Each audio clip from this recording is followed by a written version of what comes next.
It was 1893. A resort in Maryland told Charles Douglas that they didn't serve his kind. They thought by denying him a meal, they were putting him in his place. But he didn't argue. He didn't march. He walked down the beach, found the property line, and bought 40 acres right next door. He didn't ask for a seat at the table. He bought the ground the table was sitting on.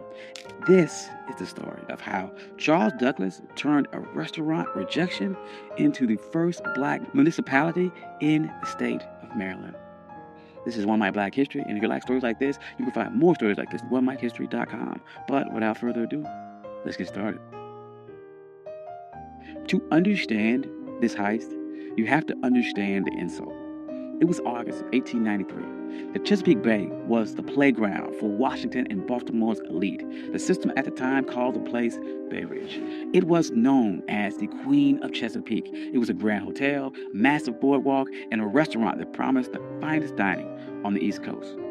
Charles Douglas and his wife Laura, they weren't there to make trouble. They were black autocracy. Charles was a high-ranking official at the Treasury Department. He was polished, he was wealthy, and he was a veteran. He walked into the restaurant at Bay Ridge and asked for a table. The waiter did not look at Charles' uniform. He didn't look at his credentials. He just looked at his skin color and said, "We don't serve your kind here." Now, this is the moment where the struggle would usually kick in. The textbook version of this story would tell you how sad Charles was. It would talk about the pain of segregation. But Charles Douglas didn't have time for that. He had a military mind. And he looked around the restaurant and saw white families eating. He saw the owners counting money. And he realized that their business was built on a territorial monopoly. They thought that they owned the prestige of the water. They thought by banning him, they were keeping the luxury for themselves.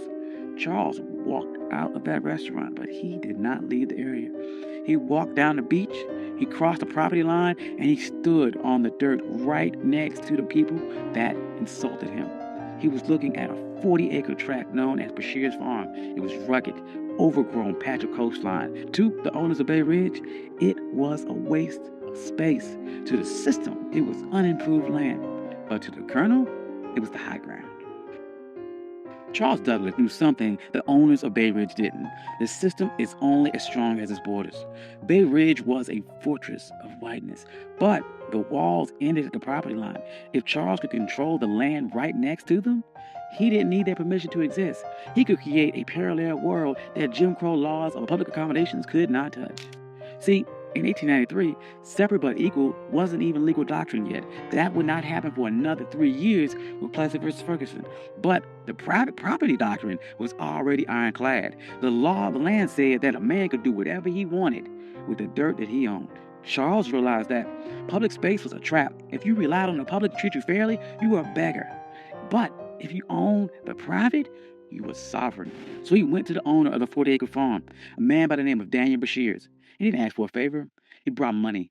He offered him $5,000 cash. In 1893, that was an astronomical sum. It was roughly the equivalent of about $175,000 in today's money. But the strategic value was worth millions. Bashirs took the money. He signed the deed. And on that day, the Queen of Chesapeake lost its monopoly. Charles Douglas didn't just buy a farm. He bought the gateway to the bay. He went to the restaurant owners who refused him a sandwich, and he didn't say a word. He just started building. And the first thing Charles did wasn't build a resort for the masses. He built a fortress for his legacy. He built a home for his father, Frederick Douglass. He called it the Twin Oaks. But he didn't just build it anywhere. He positioned the home with military precision. Frederick Douglass had been enslaved on the eastern shore of Maryland. He looked across these same waters as a boy, dreaming of a world where he wasn't property. So Charles Douglas designed Twin Oaks so his father could sit on that property and look directly across the Chesapeake at the very shore where he was once owned. This was psychological warfare. It was a message to the system that you didn't lose a slave, you lost the entire coastline. Frederick Douglass never got to spend a full summer there because he died in 1895, but the receipt was still filled. The Douglass name was now etched into the land in the deeds of Maryland. But Charles was not done.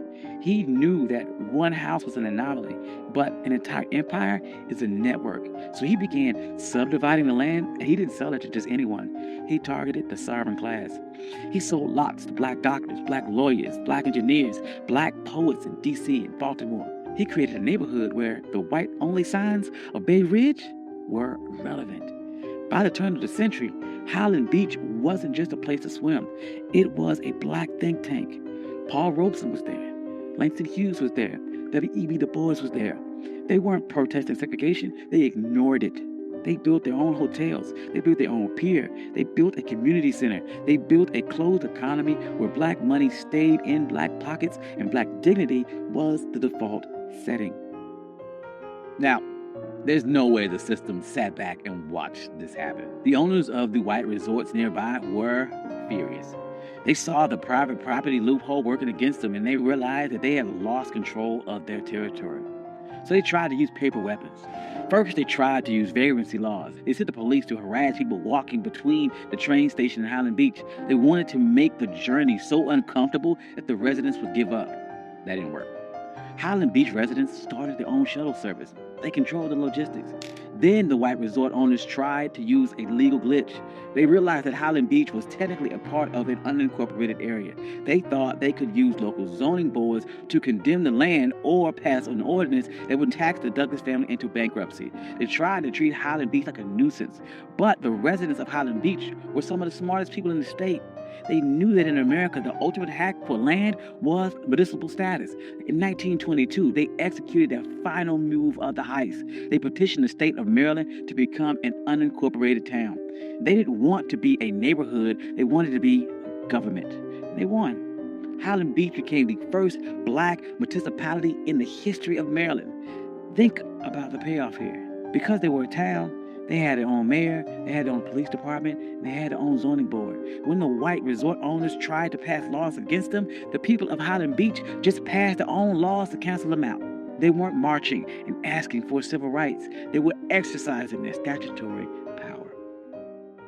By the 40s and 50s, Highland Beach was the summer Apollo. While white Maryland was obsessed with keeping its beaches segregated, Highland Beach was outproducing them culture and social capital. But the winds, they are changing, and the system shifted its strategy. In 1964, the Civil Rights Act passed and the public accommodations were integrated. On paper, this was a victory. But in a world of real estate and sovereignty, it was a Trojan horse. The system realized it could not keep black people out of the water anymore, so it decided to make the land too expensive to keep. This is the new Jim Crow. As white developers realized that coastal property was the ultimate asset, they began using tax assessment and eminent domain and environmental regulations to squeeze black families off their land. In places like Hilton Head and Bruce's Beach in California, the system succeeded. They stole land back using the laws that were supposed to protect landowners. But look at Highland Beach today. It's still there. It survived the rise of developers. It survives the collapse of other resorts. It survives because Charles Douglas didn't build a charity. He built a closed-loop system. The residents of Highland Beach understood that the land wasn't just for lounging. It was for continuity. They passed these down for generations. They created trust. They created a black culture of holding the line. During the Civil Rights Movement, we get caught up about the seat of the lunch counter. But Charles Douglas reminds us that the lunch counter is just a piece of furniture, and that if someone owns the building, they can always find a reason to move the chair or keep you out. The true power is owning the blueprints. Charles Douglas was told his money wasn't good enough for a meal, and he didn't waste a second trying to change that with his mind. He used that energy to change the map. He proved that when the system closes the door, you can't keep knocking till your fists are bloody. You can buy the hallway. You can buy the entire building. You can buy the entire beach. You can buy the ground that it sits on. And today, Highland Beach stands as a reminder that we aren't just laborers in the American story. We are the engineers of our own exit. Thank you. This is One Mic Black History. I'm your host, Country Boy. If you like stories like this, you can find more stories like this at onemichistory.com. Hope you enjoyed this. This is something different. I enjoyed this a lot. Trying to do, once again, more stories about agency, about pattern interrupts, people overcome, and how they took a system that was designed to keep you back and beat it and overcame or outsmarted that system. Hope you enjoyed that. I'd like to thank all my day ones. You guys are amazing.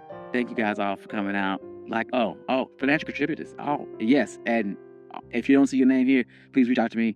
I'll add your name. I'm sorry. I love you all. Peace.